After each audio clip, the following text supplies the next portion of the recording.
Hi, students of class 12. We're going to learn something in networking concepts as we have learned so many concepts in the previous videos. And here we're going to learn about threats and preventions from viruses and other things. Like, first we'll learn what a threat is, what happens if there is a threat to the computer, and in depth, we're going to learn about the different types like cookies and how to protect your computer with firewall. All those things I'll be teaching to you in this video. Before we enter into the chapter, what do you call not a chapter topic? What do you call a threat is? Generally, what is a threat? Threat is nothing but no, what is it? A damage which is going to occur, or you can say something is going to happen and it's going to affect us badly. The same thing is applicable in terms of computer. So if anything is going to happen to the computer, on that is going to affect the computer, like it is going to damage the computer, then you call it as a threat. So threat may be two types. Either you can be individual threat, or it may be intentional threat, or it may be both types are applicable. One is intelligent, or one is individual threat. So in that, threats are of different types, as you can see there in the picture. If there is any virus there in the computer, that is also a threat. If there is any worms or Trojan horses, all these will come under threats. Yes. So first we'll learn what a computer virus is and how does a computer virus going to affect a computer. What happens if the virus has been entered into the computer? All this we're going to learn in this. Okay.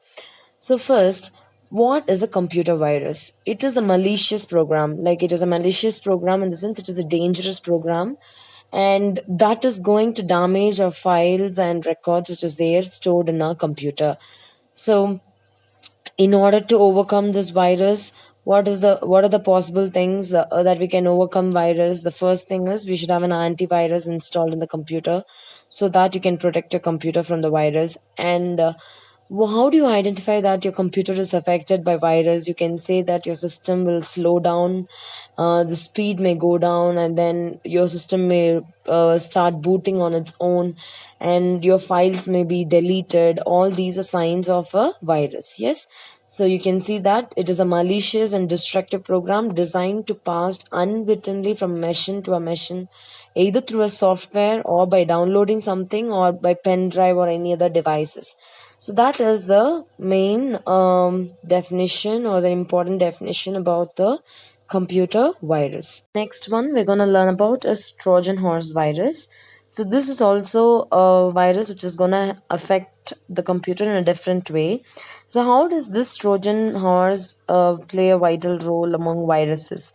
See, this is also a unique form of a computer attack, but this allows a remote user a means of gaining access to a victim machine without their knowledge. That is, without our knowledge itself, some other person or some other user will be able to access our information. That is the main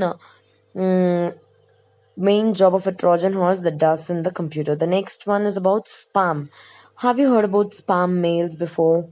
If you have an email account, you will definitely know about spam emails.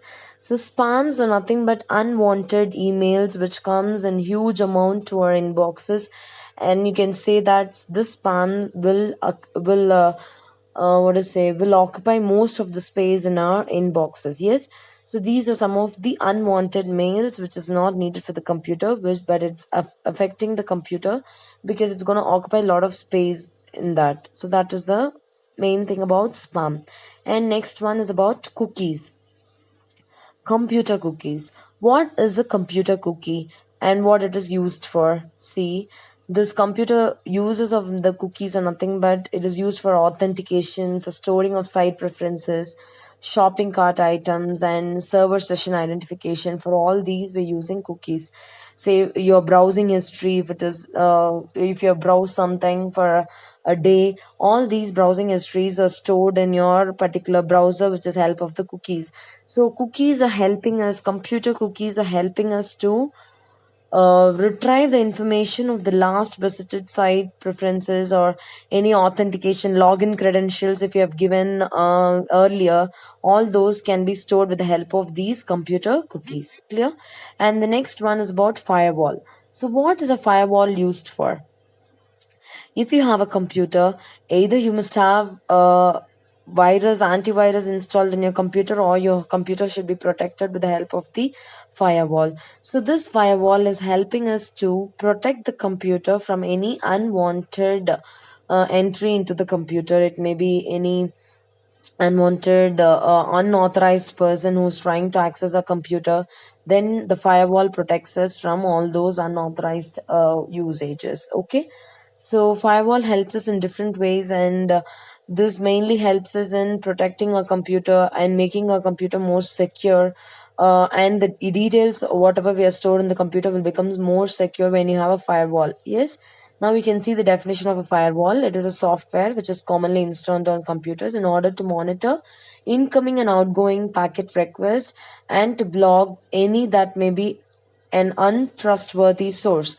Firewalls and antivirus programs are the two most basic forms of computer protection. So it is very clear that if you wanted to protect your computer from any threat, either you need a firewall or you need an antivirus installed in the computer. So who needs this firewall? Anyone who's responsible for a single or private network that is connected to the internet. Then you want the computer to have a firewall or an antivirus installed in your computer. So we have learned about so many things in this video, children. So we have learned about what a threat is first, and we have learned about what a virus is, and we learned what a Trojan horse, and we have learned about spams, and also about computer cookies. Also, we have learned about firewall and what is a firewall used for, and how does a firewall help us. All these we have learned, and also we'll be learning about the benefits of using a firewall. So it is helping us to protect from any vulnerable services, and vulnerable services in the sense any unauthorized access into the computer, controlled access to site systems, like you can give any control to only those persons to access any of the sites, and concentrated security, enhanced privacy, and policy enforcement. These are some of the benefits of using firewall. So, children, all these videos, what I have uploaded is only the computer networking chapter. Networks, computer networks, we have part one and part two. All those I've covered so far. Children, all those concepts, whatever I've taught you in computer networks in the previous videos and in this video, all these you go through with your textbook and learn whatever has been taught to you so far. Because we're running short of time, as you know, there are few chapters which has been minimized in Python, and I'll be explaining you those things briefly. As if now you study whatever is being taught to you, children. Be thorough in what is being taught to you. Okay, bye.